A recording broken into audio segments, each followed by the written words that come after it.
As Washington prepares to tackle new territory with recreational pot stores, law enforcement agencies take on new questions about what's appropriate for their officers. King 5's Natalie Swaby explains one of the new dilemmas for police departments. At a recent pot party in Seattle, guests were still giddy about Washington voters making marijuana legal. We have to try something different. And behind this door, you still find a supportive sheriff. One of the reasons I supported 502 as strongly as I did is because the war on drugs hasn't worked. King County Sheriff John Urquhart wants legal sales at safe locations that have security.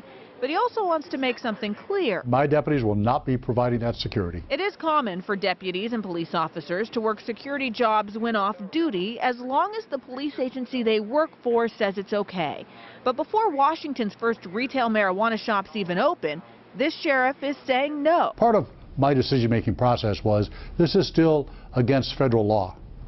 And even though it's legal in the state of Washington, and the voters have said they want it legal, I really don't want my deputies working in that kind of a store. It's also a no for Everett PD and Olympia PD. Both list the federal law as the reason why. But a spokesperson for Tacoma PD says off-duty work for pot shops is possible as long as the request is vetted and approved by a supervisor.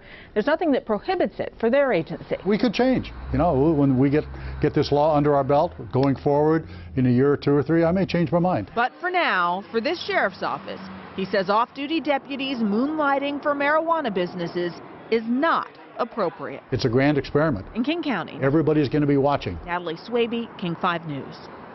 Seattle police say they do not have a policy about off-duty work at marijuana businesses yet, and the city attorney's office adds at this point the issue has not been researched by the legal department.